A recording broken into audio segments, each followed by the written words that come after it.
My name is Mark. I'm in my late 30s now, and for most of my adult life, I've been the kind of man people describe as solid, dependable, quiet, the one who shows up early, leaves late, and doesn't make a lot of noise about it. I work with numbers, contracts, and long term planning, nothing flashy. The kind of work where, if you're doing it right, no one really notices you at all. That's generally how people saw me, too. Not weak, not incapable, just background, the steady hum behind other people's lives. Friends would come to me for advice, then go make their own decisions. Family trusted me with responsibilities, but rarely with attention. And in my marriage, I was seen as the safe constant, the person you could lean on, without ever worrying he might lean back. I don't say that with bitterness. At the time, I thought that was the goal. I believed that if I stayed calm, reasonable, and generous, everything else would take care of itself. I believed that being needed was the same as being valued, and for a long while, that belief felt enough. This story isn't about revenge. It's not about outsmarting someone or proving a point with dramatic flair. There are no shouting matches here, no slammed doors, no villains pacing in the shadows. What happened unfolded quietly, almost politely, over months and years. And when it reached its end, most people around me didn't even realize a turning point had occurred until it was already irreversible. At its surface, this is a story about a marriage ending, about paperwork, finances, and timing, about how my wife filed for divorce the day after I paid off her student loans. But underneath that headline is something more subtle, a story about how roles get assigned without discussion, how silence can be mistaken for consent, and how patience, when misunderstood, can become a kind of leverage no one sees coming. I'm telling this now not to justify myself and not to ask for sympathy. I'm telling it because there's a difference between being kind and being invisible, and most of us aren't taught where that line actually is. I want to walk you through how I crossed it without realizing, how I noticed too late, and how I eventually stopped reacting and started choosing. What you'll hear is honest, even when it makes me look naive. It's restrained, even when emotion would be easier. And it's complete. Not just the ending, but the long, quiet lead up that made the ending inevitable. So before we go any further, let me ask you something, gently and without judgment.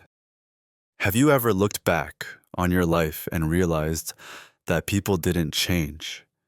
You just finally saw the role they'd already placed you in. For most people in my life, I occupied a very specific category, one that doesn't have a name, but everyone recognizes it. I was the handled guy, the one things defaulted to. Bills. I'd take care of it. Planning. I already had a spreadsheet. Stressful decisions. I'd slow everything down. Talk through the options. Make sure no one felt rushed. At work, I was the guy managers trusted, with complicated projects but rarely showcased. If something went wrong, I'd quietly fix it before it became visible. If something went right, it was usually credited to the team. I didn't mind. I told myself that recognition wasn't the point, stability was. Friends saw me as steady, not exciting, not dramatic. The one you could leave your dog with for a week and not worry. The one who'd help you move apartments, then go home without expecting a thank you dinner. I was the listener, not the storyteller, the man who absorbed things so others didn't have to. And in my marriage, that role hardened. into something even more defined. My wife, Emily, used to say she felt safe with me. That was the word she used most. Safe. I took it as a compliment. She was ambitious, emotional, expressive. I was calm, methodical, predictable. We looked balanced from the outside. People said we made sense. What they didn't see was how that balance slowly turned into an assignment. I became the infrastructure of her life. The support beam you don't decorate because it's not meant to be seen. I handled long-term finances, managed debt, optimized savings. When decisions came up, career moves, relocations, big purchases, she'd talk them through with me. But the final choice was usually framed as her journey, her growth. I was there to make sure the ground didn't shake. Conversations followed a pattern. She'd vent, I'd listen. She'd dream, I'd calculate. She'd worry, I'd reassure. And because I rarely raised my voice, rarely demanded space, rarely asked for anything that couldn't be scheduled or solved, it slowly became normal that my inner world wasn't part of the equation. I don't say that to accuse her. I allowed it. I trained people how to treat me by what I never interrupted. If I disagreed, I phrased it gently. If something bothered me, I'd wait for a better time, one that often never came. I told myself I was being mature, that I was choosing peace, that not every feeling needed airtime. But there's a difference between emotional control and emotional erasure. Over time, people stopped checking in, not because they were cruel, but because I seemed fine. I always seemed fine. If I was tired, I powered through. If I was hurt, I processed it privately. If I was uncertain, I turned it into a plan. In group settings, decisions would be made around me, not with me. My opinion was assumed, not requested. Mark's okay with it, someone would say. And most of the time, they were right, or close enough that correcting them felt petty. That's the danger of being reasonable. You become editable. I was useful, reliable, low maintenance. And those traits, when taken for granted, create a strange kind of invisibility. Not the kind where people ignore you, but the kind where they don't imagine you changing. No one thought I would leave. No one thought I would draw a line. No one thought I was keeping track. Because from the outside, I looked exactly like the role I was playing. And the truth is, for a long time, I believed in that role too. I believed that being steady was the same as being secure. That loyalty meant endurance.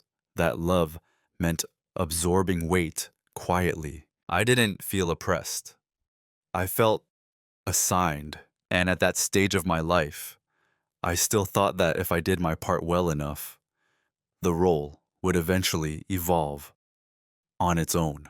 It didn't. The first moment I can clearly point to didn't feel important at the time. That's what makes it hard to explain now. There was no argument, no raised voices, no dramatic line crossed. Just a sentence, delivered casually, in a room full of people who kept eating and talking as if nothing had happened. We were at a small dinner with friends, nothing formal. Someone was asking about money, half joking, half serious, the way people do once the second bottle of wine is open. Emily laughed and said something like, "Oh, Mark handles all that. I don't even look at the numbers. I'd probably mess it up." Everyone chuckled. It sounded harmless, self-deprecating, even affectionate. But then she added, without looking at me, "That's his thing. He likes being in control of boring stuff." It was said lightly, no malice, no edge, just definitive. I smiled because that's what the room expected. I nodded because disagreeing would have made it awkward. And I told myself not to be sensitive. She didn't mean anything by it. She was just explaining how we worked. Still, something landed. Not because she called finances boring. I knew that already. Not because she said I liked control. That part was debatable, but not offensive. What stayed with me was the way the sentence closed a door, as if my role had been summarized and filed away, no nuance required. That night, on the drive home, I almost mentioned it. I rehearsed a few versions in my head, light ones, curious ones. Hey, when you said that earlier, but every version sounded unnecessary, nitpicky, like I'd be creating a problem where none existed. So I let it go. That was my pattern back then. I let things go so smoothly that even I couldn't tell where they'd landed. After that, similar moments started appearing, still small, still deniable. Jokes about me being the spreadsheet, comments about how I'd figure it out, decisions announced as conclusions I was assumed to support. None of it harsh enough to confront without sounding defensive. And that's the thing about subtle disrespect. It rarely announces itself.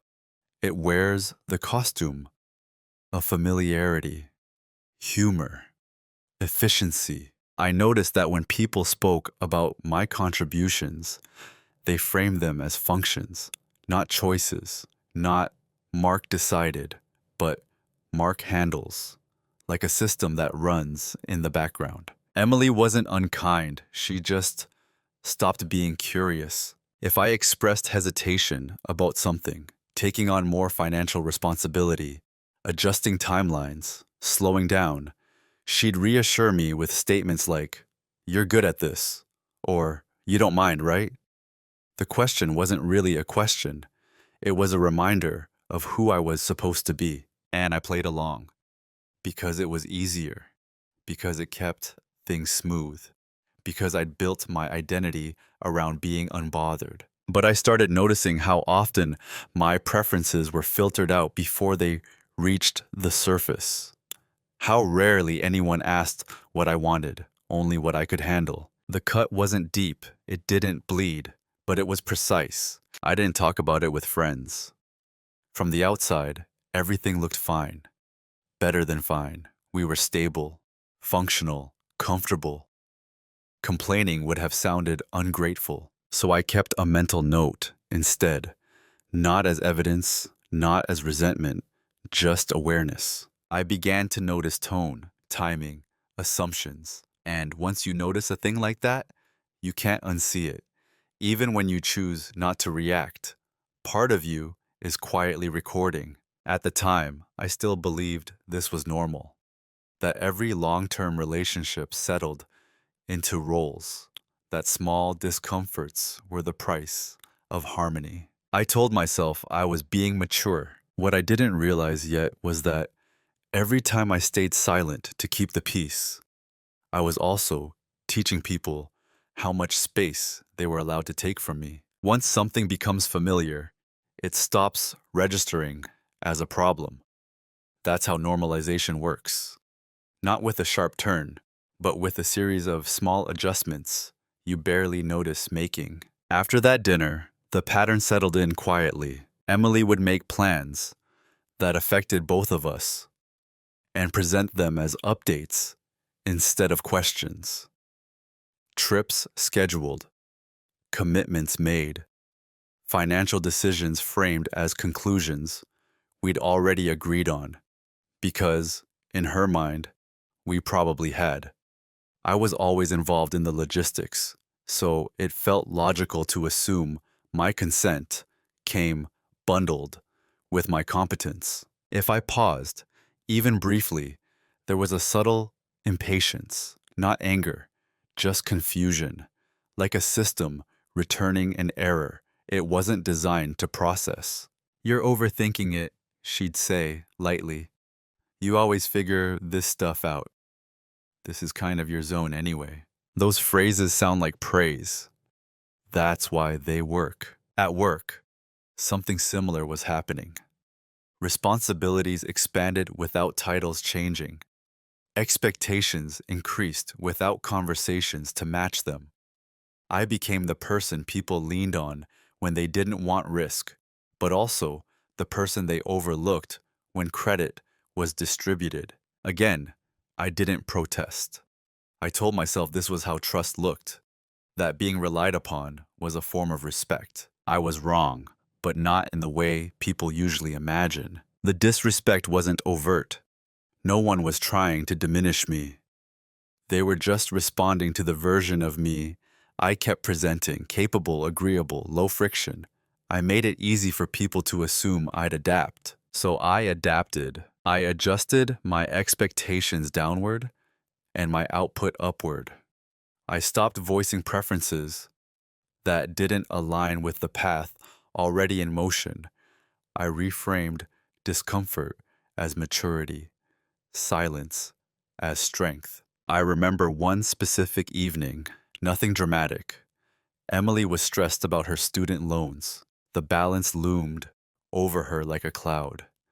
We'd talked about it before, in abstract terms, but that night, she was anxious in a way that filled the room. I don't want this hanging over us forever, she said. Over us. I nodded. We talked through options, interest rates, timelines, trade-offs. I ran the numbers later that night, alone, like I always did. And as I did, I noticed something uncomfortable. The plan that made the most sense for her put all the strain on me. I hesitated, not because I couldn't do it, but because no one had asked whether I wanted to. The next morning, I brought it up gently, suggested we slow down, maybe split the burden differently, revisit in a few months. She looked surprised, not offended, just surprised. But you said we'd figure it out, she replied. We. That word again. I let it go. Again. I told myself this was partnership, that sacrifices evened out over time, that love wasn't about keeping score. But what I was really doing was internalizing a quiet rule. My role was to absorb impact, not to redirect it. The longer this went on, the more invisible my boundaries became, even to me. I stopped noticing when they were crossed, because I'd stopped defining where they were. People around me grew comfortable enough to speak freely, to assume, to take. And I grew efficient, emotionally streamlined. I didn't feel angry. I felt narrowed, like parts of myself were being archived for later review. What scares me now is how reasonable all of it felt at the time, how easy it was to justify staying quiet. How often I told myself, this isn't worth addressing, because every time you decide something isn't worth addressing, you're also deciding something about your own worth. Still, I didn't see it as disrespect, not consciously. I saw it as life smoothing out the rough edges, as adulthood. I believed that if I stayed steady long enough, the balance would correct itself, that people would notice, that appreciation would emerge organically. I didn't realize that by making everything easier for everyone else, I was also making myself easier to overlook. And once a pattern like that sets in, it doesn't need intention to continue. It just needs your silence. Roles don't arrive with announcements. No one sits you down and explains what's expected of you. They form slowly, through repetition, until one day you realize everyone else is reading from a script you never agreed to, but somehow memorized anyway. By that point, mine was clear. I was the stabilizer, the adult in the room, the one who didn't need checking in on. If something went wrong, I'd handle it. If something went right, it would simply continue. In my marriage, that role came with a quiet assumption. I would adapt, always. My schedule would bend. My resources would stretch. My emotions would self-regulate. Emily didn't articulate this as a demand. It was more subtle than that. It lived in the way plans were framed, in the way decisions were narrated after they were already in motion. "You're okay with this, right?" was often asked after the fact. And I usually was, or at least I convinced myself I should be. I started noticing how rarely anyone worried about losing me, not in a dramatic sense, but in a practical one. People worried about losing opportunities, momentum, comfort. They worried about inconvenience, but they didn't worry about my absence, because absence wasn't part of the role. At work, I was described as low maintenance. That phrase followed me like a compliment that had teeth. It meant I didn't complain, I didn't demand, I didn't disrupt. It also meant I was easy to overlook when decisions were made quickly or recognition was handed out lazily. In social settings, I was the one people assumed would understand. If someone canceled plans, I was expected to be fine. If someone needed help last minute, I was expected to say yes. And if I didn't, there was a momentary surprise, as if I'd broken character. The realization didn't hit all at once. It crept in during small moments, like when Emily would discuss her future plans in terms of how they'd affect her life, her growth, her freedom, and I was mentioned only as support, a factor, a resource. I don't think she saw it that way. To her, it probably felt natural, logical. I'd always been there. Why wouldn't I continue to be? That's the danger of consistency without boundaries. It creates the illusion of permanence. I remember standing in our kitchen one evening, watching her talk animatedly about a possible move, a new job opportunity. I listened, asked questions, offered solutions, and at some point, I realized she hadn't once asked how I felt about it. Not because she didn't care, but because the role didn't require my input. I wasn't the variable, I was the constant. That was the moment I understood something uncomfortable. People weren't underestimating me, they were categorizing me. And categories don't invite negotiation. Once I saw it, I noticed how often my identity was summarized by what I provided: stability, planning, calm, never by what I desired, never by what I needed. I had become a function, and functions are appreciated until they stop working, or until someone decides they want a different system altogether. Still, I didn't push back. Not yet, because part of me was afraid of what would happen if I did. Afraid that without the role, there might be nothing left. That if I stopped being useful, I'd become optional. So I stayed inside the lines, played my part, smoothed edges, took pride in being dependable. But something subtle had shifted. I no longer mistook the role for my identity. I began to see it for what it was: an expectation that benefited everyone else. And once you see that, you can't unsee it. The shift didn't happen during a fight. There wasn't a final straw or a dramatic realization that split my life into before and after. It happened on an ordinary weekday, in a moment so quiet that if I hadn't been paying attention, I would have missed it entirely. I was alone at the dining table, laptop open, paperwork spread out neatly the way I always arranged it. The student loan balance was on the screen. Not abstract anymore. Final numbers, clear timelines, the kind of clarity I'd spent years cultivating. Emily was at work. The apartment was still.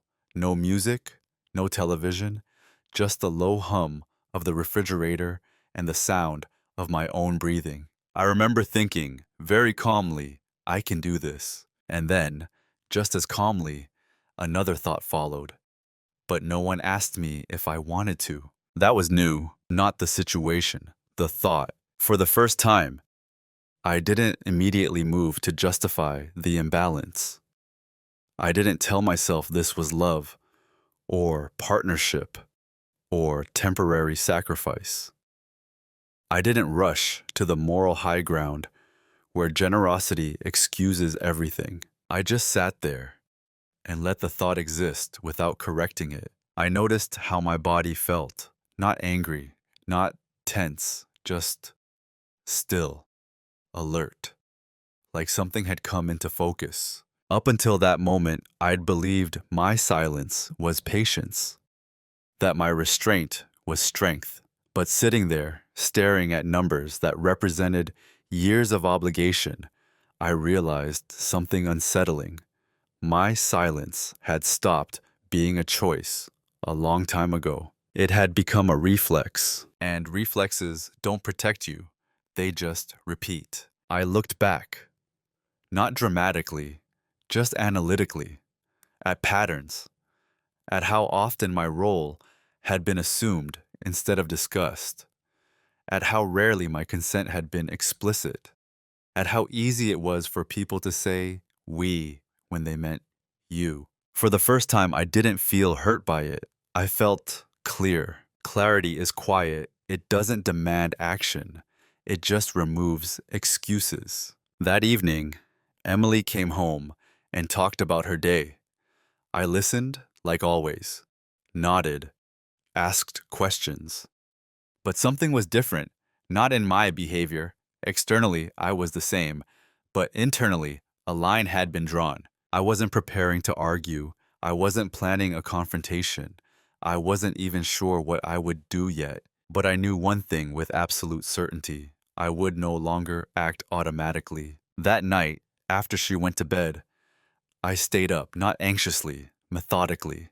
I reviewed accounts, documents, agreements, not with suspicion, but with curiosity. I wanted to see the full picture, not the version I'd been carrying alone in my head. And as I did, I felt something unfamiliar. Ownership, not control over her, control over myself. I realized that for years, I'd been reacting to expectations instead of choosing responses, that I'd been optimizing for peace at the cost of agency, and that the cost had been invisible because I'd been the one paying it quietly. There was no anger toward Emily in that moment, just understanding she hadn't taken anything I hadn't made available. That was the uncomfortable truth. The shift wasn't about resentment, it was about responsibility, mine. I closed the laptop and went to bed, but I didn't sleep right away. I stared at the ceiling, not spiraling, not rehearsing conversations, just acknowledging that something fundamental had changed. The role I'd been assigned no longer fit, and, more importantly, I no longer felt obligated to keep wearing it. The next morning, I woke up the same time as always, made coffee, got dressed, went to work. No one noticed anything different, but inside, I had made a quiet decision. Silence would no longer be my default. If I stayed quiet, it would be because I chose to, not because I didn't think my voice mattered. That decision didn't demand immediate action. It didn't need witnesses. It just needed consistency. And from that point on, everything I didn't say meant something. After that day, nothing on the surface changed, and that was intentional. I still listened, still nodded, still handled what I'd always handled. From the outside, I was the same reliable presence I had always been. Calm, predictable, useful. But internally, silence had shifted from habit to decision. That distinction matters. Before, I stayed quiet because speaking felt unnecessary or disruptive. Now, I stayed quiet because I was observing, measuring, choosing my timing. I wasn't withholding out of fear. I was withholding out of clarity. People often confuse restraint with weakness because they assume it comes from hesitation. They don't consider that it might come from confidence or from patience with a purpose. Emily noticed nothing because why would she? From her perspective, The system was still running smoothly. Bills paid, plans executed, no friction. The absence of resistance looked like agreement, and I let that assumption stand. At work, I stopped volunteering opinions unless they were explicitly requested, not as a test, but as an experiment. I wanted to see how often my input was actually sought versus simply assumed. The answer was telling. Decisions continued to be made. My workload remained heavy. But when I stopped proactively smoothing things over, small inefficiencies surfaced, minor confusion, delays that would have disappeared if I'd stepped in automatically. No one blamed me. They didn't even notice the cause. They just felt a vague sense that things weren't as seamless as before. That was important. I wasn't creating chaos. I was allowing reality to show itself. At home, I did the same. When Emily spoke, in conclusions, I didn't interrupt, but I also didn't immediately affirm. I let statements hang in the air, just long enough to exist on their own. Sometimes she'd fill the silence herself, add justifications, clarify. Other times, she'd move on, unaware. I learned something valuable in that phase. People reveal their assumptions most clearly when you stop cushioning them. My silence became a mirror, and what it reflected wasn't cruelty or malice.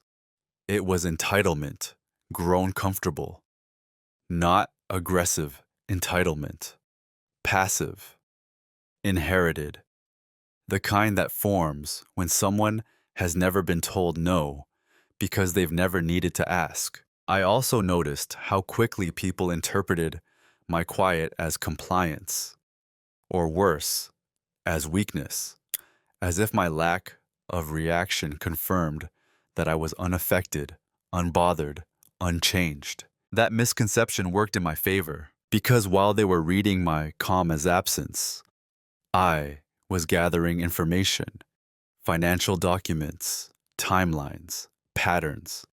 I began documenting, not obsessively, not emotionally, but thoroughly, like an analyst finally allowed to analyze his own life. I didn't confront Emily, not yet. There was nothing to confront, no single offense, no dramatic betrayal, just a growing misalignment that needed understanding before action. And I understood something else too. If I spoke too early, the conversation would become about feelings instead of facts, about reassurance instead of structure. I'd be pulled back into the role of stabilizer, the one who makes things okay. So I stayed quiet, not to disappear, but to step outside the script. It's uncomfortable to do that when people are used to you performing a certain way. You feel the urge to explain yourself, to soften the shift, to reassure others that nothing is wrong. I resisted that urge, not because I wanted to punish anyone, but because I wanted to see what happened when I stopped compensating. What happened was subtle, but consistent. People leaned a little harder, assumed a little more, and in doing so, they made visible the very dynamics I'd been questioning. I wasn't angry, I wasn't plotting, I was aligning my actions with my awareness. By the end of that period, one thing was clear. If I continued the way things were, the outcome was already decided, and it wasn't one I could live with. Silence had given me the space to see that, and soon it would give me the space to choose differently. While everything looked unchanged on the surface, my attention had shifted inward, toward structure, not emotion. That's what they never noticed. I wasn't withdrawing, I was preparing. Preparation doesn't announce itself, it blends into routine, especially when the person preparing has always been organized, methodical, unremarkable in the best way. No sudden secrecy, no guarded behavior, just a deeper version of habits I already had. I began by documenting things I'd never thought to document before. Not grievances, facts, dates, numbers, patterns of decision making, who initiated what, who benefited, who carried the risk. I wasn't building a case against anyone. I was building a clear map of my own life. Clarity is leverage, quiet leverage, but real. I revisited agreements we'd made years earlier, both formal and implied. Financial arrangements, shared accounts, the way expenses were categorized as ours or hers, or more often, left undefined. I noticed how often undefined meant assumed. At work, I did something similar. I started tracking contributions, not for credit, but for context. I wanted to understand my actual value, not the abstract version I'd been telling myself. What would change if I stepped back? What dependencies existed that no one talked about because they'd never been tested? The answers were uncomfortable but grounding. I also learned about legal frameworks, about financial separation, about how things work when partnerships dissolve. Not because I wanted that outcome, but because ignorance had kept me passive for too long. Knowledge replaced anxiety with options. I didn't tell anyone I was doing this.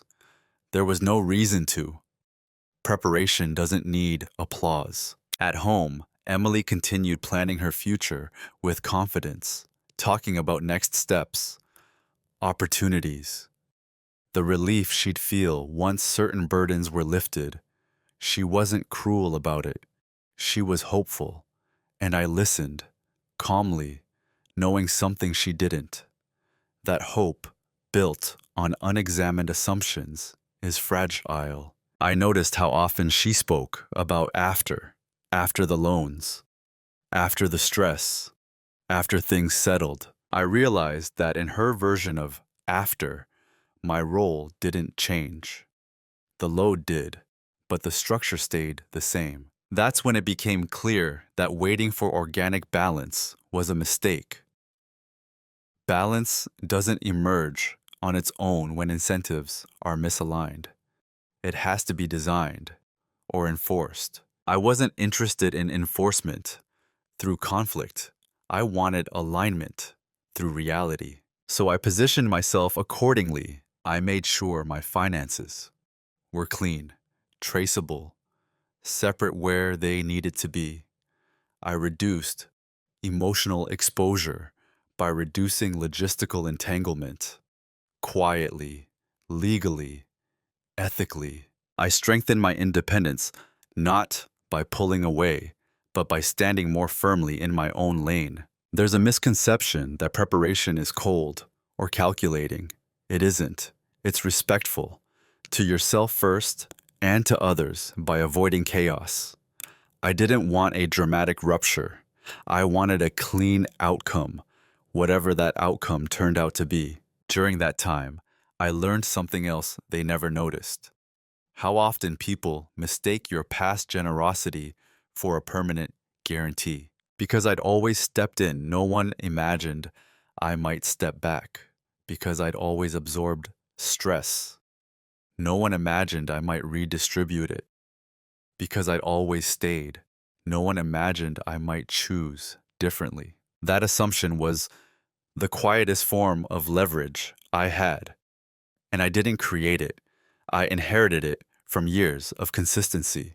All I had to do was stop reinforcing it blindly. By the time I finished preparing, there was no adrenaline, no fear, just a sense of readiness, like having your bags packed long before the announcement is made. I wasn't planning an exit yet. I was planning agency. And once you have that, the rest becomes a matter of timing, not emotion. The reveal didn't arrive as a shock. It arrived as confirmation. By the time it happened, I already sensed it was there. Something asymmetrical, something quietly tilted in my favor. Not because I'd engineered it, but because I'd been the one holding things together for so long that the structure leaned on me without anyone noticing. The moment came late one evening, after Emily had gone to bed. I was seated at the same table where the shift had first begun. Same laptop, same worn leather portfolio, different lens. I wasn't searching for advantage. I was verifying reality, account by account, obligation by obligation, legal language stripped of emotion. And as the picture came together, I saw it clearly. If the structure changed, even slightly, the consequences would not distribute evenly. They never had. Financially, I was the stabilizer. Logistically, the planner. Administratively, the backbone. None of that was written in bold ink anywhere, but it was encoded in patterns. Patterns courts recognize, banks respect, and timelines make unavoidable. The leverage wasn't money alone. It was positioning. I was the one who could move cleanly, sustainably, without disruption to my future. She could not without confronting realities she'd never needed to consider. That realization didn't feel triumphant. It felt sobering. Because leverage like that isn't power over someone. It's clarity about what happens when you stop compensating. I sat there longer than necessary, not because I was stunned, but because I needed to sit with the responsibility of knowing. Knowledge changes the moral terrain. Once you see the full map, you're accountable for how you move through it. I could have used it to pressure, to threaten, to renegotiate from a place of quiet dominance. I didn't. Not because I lacked a resolve, but because I didn't want to become someone who needs advantage to feel secure. I wanted decisions that would hold up even if no one ever knew the full story. I closed the laptop and felt calm. That's how I knew this wasn't about anger. Anger rushes. This didn't. This was clarity settling into place, like a final piece clicking into a puzzle that had always been incomplete. Over the next few days, I observed more carefully, not suspiciously, objectively. Emily spoke about the future with increasing certainty. She talked about freedom, about finally feeling light, about how things would be easier once certain burdens were gone. I listened, aware now that her ease rested on assumptions she'd never tested. And still, I said nothing, because the reveal wasn't something to announce. It was something to integrate. I adjusted my mindset from reaction to authorship. I stopped asking myself how to fix things and started asking what outcome I could live with, cleanly, ethically, without needing anyone else's approval. The answer surprised me with how simple it was. I didn't need to be seen as right. I didn't need vindication. I didn't even need understanding. I needed alignment between my actions and my values. The leverage didn't demand immediate use. In fact, using it prematurely would have cheapened it. Real leverage changes nothing until it changes everything. And when it does so quietly. That's when I realized something else. The story most people imagine. At moments like this, explosive arguments, dramatic ultimatums, comes from fear, from the need to be witnessed. I didn't feel that need anymore. I had what I needed: information, readiness, a clear sense of self. The reveal wasn't that I had power. The reveal was that I'd always had it, and simply hadn't been using it consciously. From that moment on, every step forward would be intentional, not rushed, not reactive, just deliberate. Knowing your options is one thing. Choosing among them is something else entirely. After the private reveal, I gave myself time, not because I was unsure, but because I wanted to be certain that whatever I chose wouldn't need defending later. Some decisions feel urgent because they're emotional. This one needed to be quiet enough to hear myself think. I laid out the options the way I always had, cleanly, without drama. I could confront Emily, lay everything on the table, explain how the imbalance had formed, how I felt, how things needed to change. In another version of our relationship, that conversation might have mattered, but I understood something now that I hadn't before. Conversations don't reset dynamics unless both people are willing to question the role they benefit from. I could renegotiate, ask for acknowledgement, for shared burden, for slower timelines. But renegotiation only works when walking away is real and not theoretical. Otherwise, it's just pleading with better vocabulary. Or I could choose the option no one expected from me. I could stop positioning myself as the constant. That option wasn't dramatic. It didn't involve ultimatums. It involved alignment. It meant acting in a way that assumed the relationship might not survive, and being okay with that outcome if it came. That was the irreversible part, not divorce, not paperwork. The internal decision to no longer prioritize preserving a structure that required my self-erasure. Once that decision was made, everything else clarified. I remember walking through the city one evening after work, watching people move through their routines, talking, rushing, planning lives they assumed would continue as designed. I felt oddly calm, detached, but not numb, grounded. I realized I wasn't afraid of being alone. What I'd been afraid of was being unseen forever. That fear was gone. When Emily talked about future plans that assumed my continued accommodation, I didn't interrupt, but internally, I no longer adjusted myself to fit them. I let her vision exist without integrating myself into it. That was the shift she couldn't see. The decision wasn't to leave immediately. It was to stop preventing consequences. And consequences don't need anger to arrive. They just need space. I finalized my own plans quietly, ensured my footing was solid, not in anticipation of conflict, but in preparation for truth. The truth is, once you stop being afraid of an outcome, it loses its power over you. And once that happens, the relationship you're in either recalibrates or reveals itself. I wasn't forcing either. I was ready for both. The decision point wasn't marked by a conversation or a date.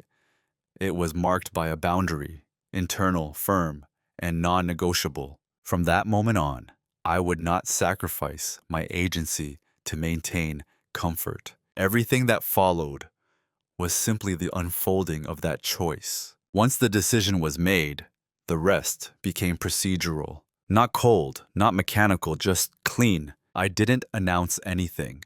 I didn't shift my tone or withdraw affection. I didn't start acting distant or cryptic. That would have drawn attention, and attention invites negotiation. I wasn't interested in that anymore. Instead, I moved the way I always had, methodically. I scheduled consultations during lunch breaks, quiet, professional conversations with people whose job it was to understand structures, not emotions. I asked questions the same way I always did, calmly, with context, without dramatizing. I listened more than I spoke. What struck me was how often I heard variations of the same sentence. You're in a very strong position, not said with excitement, said with certainty. I didn't feel powerful hearing it. I felt validated, like someone had finally articulated what years of responsibility had already built. I separated what needed separating: accounts, obligations, documentation, without disrupting daily life. Nothing disappeared, nothing broke. Everything stayed transparent and legal. That mattered to me.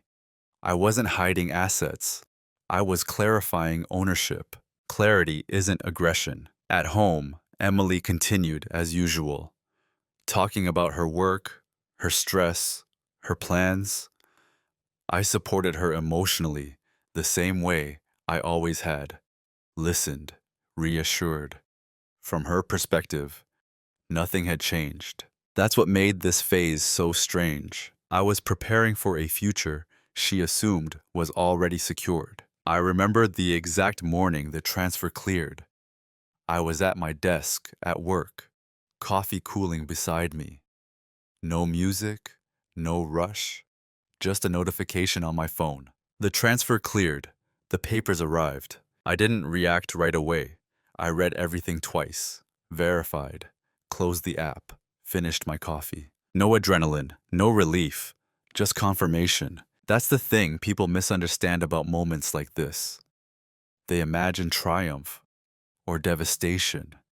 But when you've done the work quietly, the moment itself feels neutral, like checking off the final item on a list you've been building for years. Emily texted me later that day about something unrelated, a meeting that ran long, a plan for the weekend. I responded normally. There was no urgency to reveal anything. Nothing had been triggered yet, because moving in silence isn't about deception. It's about not forcing awareness before it's necessary. I didn't want to win an argument. I wanted an outcome that couldn't be unraveled by emotion. At work, I continued the same pattern. Fulfilled responsibilities, met expectations. I just stopped absorbing what wasn't mine to carry.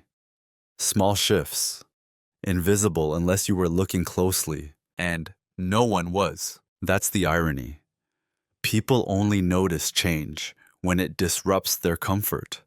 Until then, they assume continuity. By the end of that phase, everything that needed to be in place was in place. Not to punish, not to escape, but to stand on my own without needing permission. The silence wasn't heavy, it was stable, and soon, stability would feel like loss to people who'd mistaken it for permanence. Consequences rarely arrive with announcements. They drift in first, subtle, deniable, like a change in air pressure before a storm no one's watching for. At first, it showed up as confusion. Emily began noticing small delays. Things I used to handle automatically now required follow-up questions, not refusals, just pauses, clarifications, a subtle shift from assumed to explicit. "Did you already take care of that?" she asked one evening, glancing up from her phone. "I haven't yet," I replied calmly. "What's the timeline?" She nodded, slightly thrown off, then filled in the details herself. No irritation, just adjustment. That happened more often after that. At work, similar ripples appeared. Projects that once moved effortlessly began requiring meetings. Decisions that used to resolve themselves needed confirmation. No one blamed me. They just felt the absence of something they'd never consciously acknowledged before. Efficiency. I hadn't removed it. I'd stopped donating it freely. And that distinction mattered more than anyone realized. Emily grew restless, not angry, not suspicious, just unsettled. The rhythm she was used to was off. The future she spoke about so confidently began encountering friction she couldn't quite name. She started checking in more, not emotionally but practically. "Can you look at this tonight? What do you think we should do here? Does this still work?" The questions weren't new. The tone was. There was uncertainty in it now. Not because I'd changed who I was, but because I'd stopped compensating for everyone else's assumptions. Still, I didn't explain. Explanation invites negotiation. Negotiation assumes shared ground that no longer existed. I let reality speak for itself. The most telling moment came a few weeks later.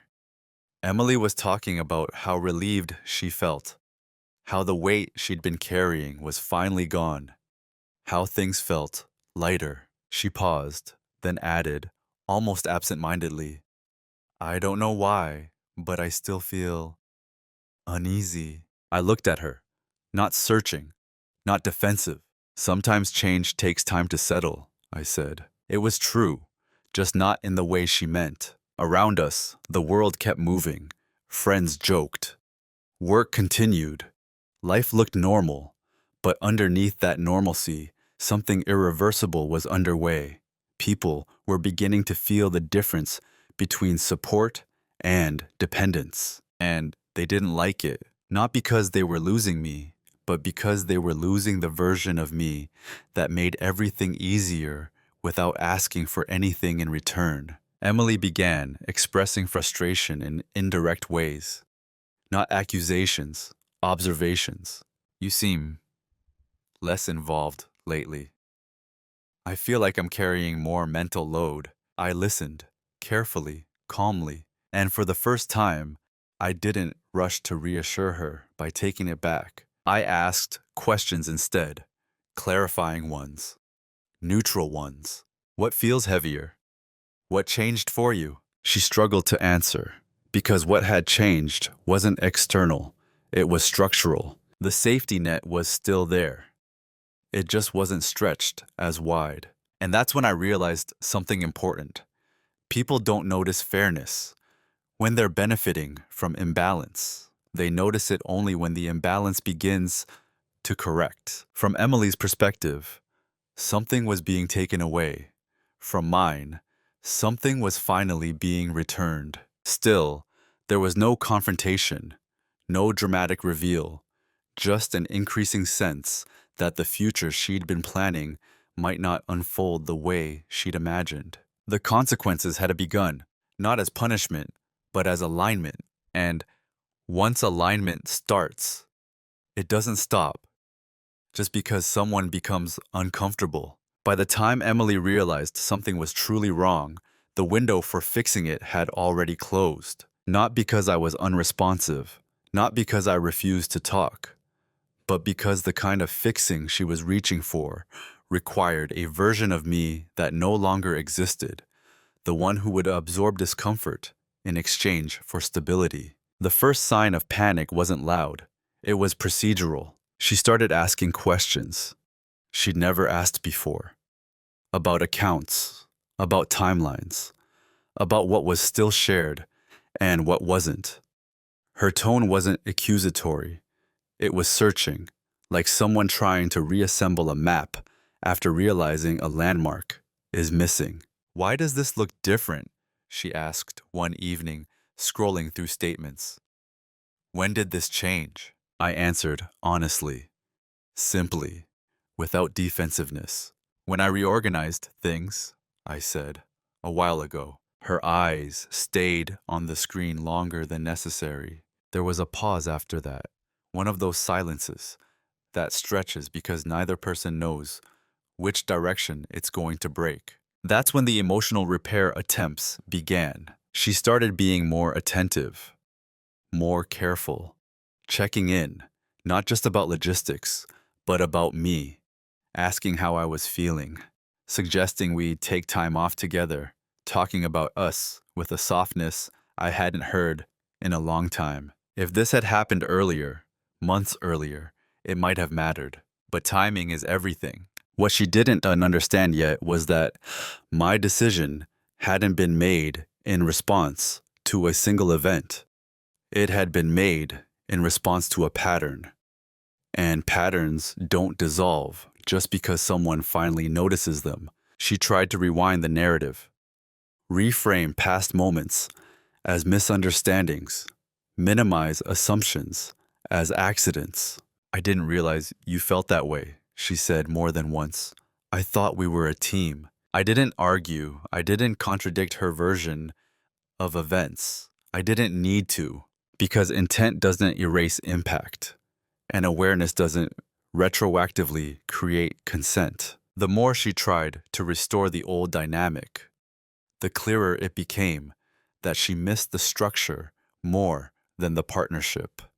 She missed the ease, the certainty, the quiet guarantee that I'd be there to catch whatever fell, and I couldn't offer that anymore, not without disappearing again. That's when confusion turned into urgency. She began talking about counseling, about resetting expectations, about how we could do better going forward. All reasonable ideas. All too late, because repair requires shared recognition of the problem.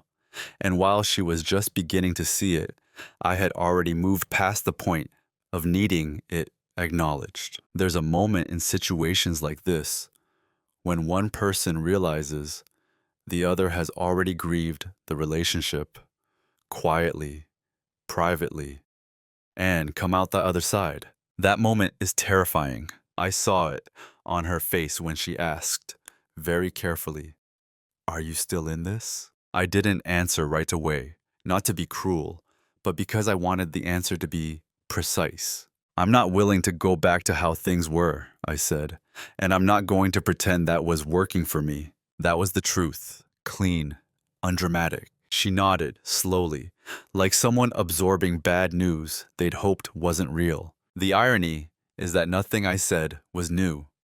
I just wasn't cushioning it anymore. By then, no amount of affection could undo the structural changes already in motion. No promise could restore a role I'd consciously stepped out of. No apology could replace years of assumed consent. It wasn't that she didn't care. It was that she'd cared too late, and about the wrong thing. When people finally notice your absence, after you've already left internally, there's nothing left to negotiate, only acceptance. The conversation happened on a quiet afternoon. No raised voices, no audience, just two people sitting across from each other at the same table where so many unspoken decisions had been made. Emily had the papers in front of her. She didn't slide them toward me dramatically. She didn't cry. She didn't accuse. Her hands were steady, but her posture wasn't.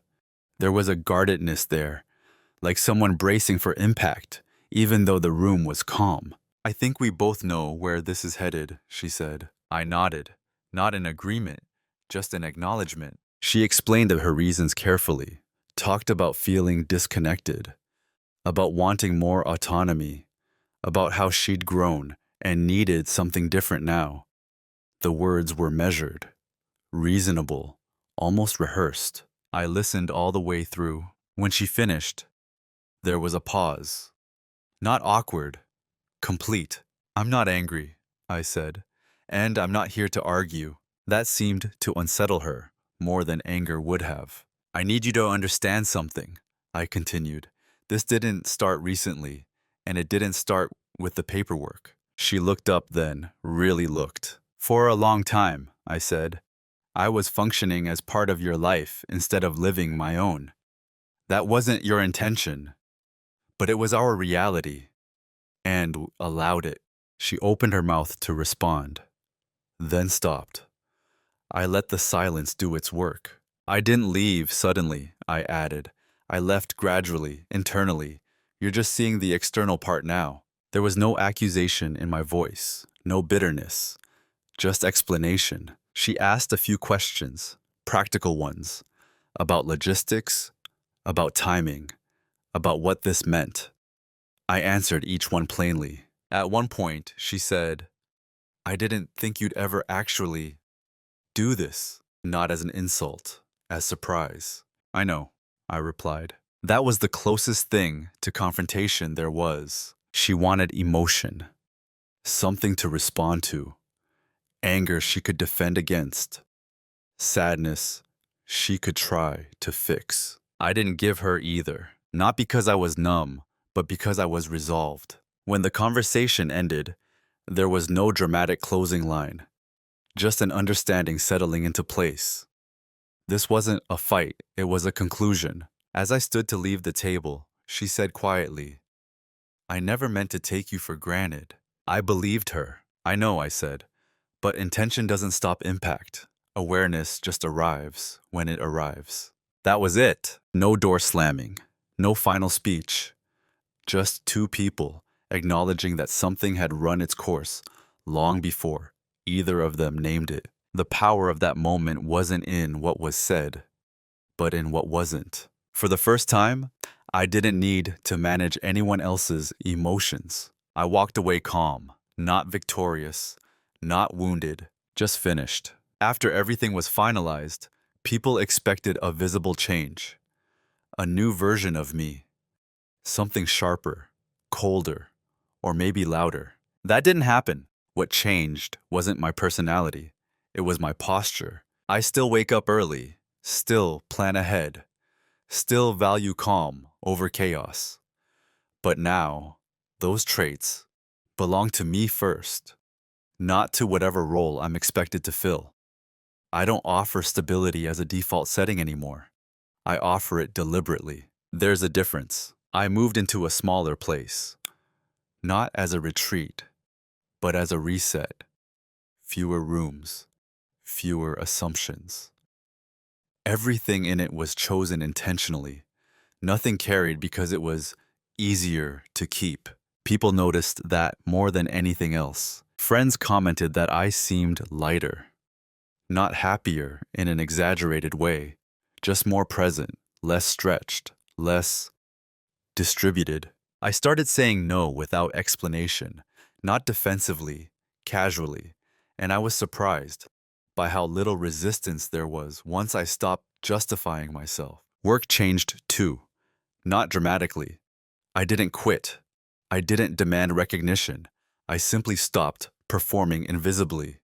I asked for clarity, defined boundaries, let outcomes reflect reality instead of effort alone. Some people adjusted, some didn't. That told me everything I needed to know. The most important change, though, was internal. I no longer confuse being needed with being loved. I no longer mistake endurance for loyalty. And I don't measure my worth by how smoothly things run around me. Looking back, I don't feel anger toward Emily.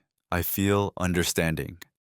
She grew inside a structure that rewarded her comfort and minimized my presence. When that structure shifted, it felt like loss to her. That doesn't make her a villain. It makes her human. And it reminds me of my own responsibility in what happened. I trained people to see me a certain way by never challenging the frame. I mistook silence for virtue. I delayed clarity in the name of peace. I don't do that anymore. Now, when I'm quiet, it's because I have nothing to add, or because I'm choosing not to, not because I don't believe my voice matters. That distinction has changed every relationship in my life. I still help people, still care, still show up, but I don't disappear in the process. If something requires my erasure to function, I let it fail. That's not cruelty, that's honesty. Who I am now isn't louder, it isn't harder, it's clearer. And clarity, I've learned, is a form of kindness to yourself and to others, because it prevents resentment from growing in the dark. I didn't win anything, I reclaimed something. When people hear this story, they often focus on the timing, on the fact that my wife filed for divorce the day after I paid off her student loans, on the transfer that cleared, the papers that arrived. Those details feel sharp, almost symbolic, like punctuation marks at the end of a long sentence. But the truth is, the ending wasn't sudden. It was just finally visible. Nothing collapsed overnight. What ended had been slowly hollowed out by unspoken roles, by assumptions mistaken for agreements, by silence that stayed too long to be noble. If there's a lesson here, it isn't don't help or don't commit. It's something quieter and harder. It's this: generosity without boundaries isn't kindness. It's self-erasure with good manners. Most people don't exploit others because they're malicious. They do it because the system allows it, because no one interrupts the pattern, because comfort is persuasive, and inertia is powerful. And if you're the kind of a person who makes life run smoothly, who absorbs stress, anticipates needs, fills gaps, before anyone notices. They may never realize how much they're leaning on you until you stop standing there. That moment can feel cruel to them, but it isn't. It's just reality arriving late. I don't regret paying off the loans. I don't regret the years I spent being steady. Those choices reflected who I was at the time, someone who believed love was proven through endurance. What I regret is not asking myself sooner whether the life I was sustaining had room for me in it. Because here's the quiet truth. No one tells you. If a relationship only works when one person stays silent, it isn't balanced. It's buffered, and buffers get depleted. The most powerful change I made wasn't legal or financial, it was internal. I stopped volunteering my identity as infrastructure. I stopped assuming that being indispensable meant being appreciated. I learned that respect isn't something you demand, but it is something you require. And requiring it doesn't mean threatening to leave. It means being willing to. Today, my life is calmer, not because there's less responsibility, but because it's mine. I choose what I carry. I choose where I show up. And when I help, it's from presence, not obligation. That's what quiet dominance really is. Not control over others, but authorship over yourself. So I'll leave you with this, not as advice, but as a question worth sitting with. In your own life, where have you been mistaking silence for strength? And what might change if you chose clarity instead? If this story resonated with you, I'd like to hear your thoughts in the comments. Video hữu ích, hãy ấn like và đăng ký kênh để ủng hộ mình nhé. Chúng ta sẽ gặp nhau ở những video tiếp theo. Bye bye.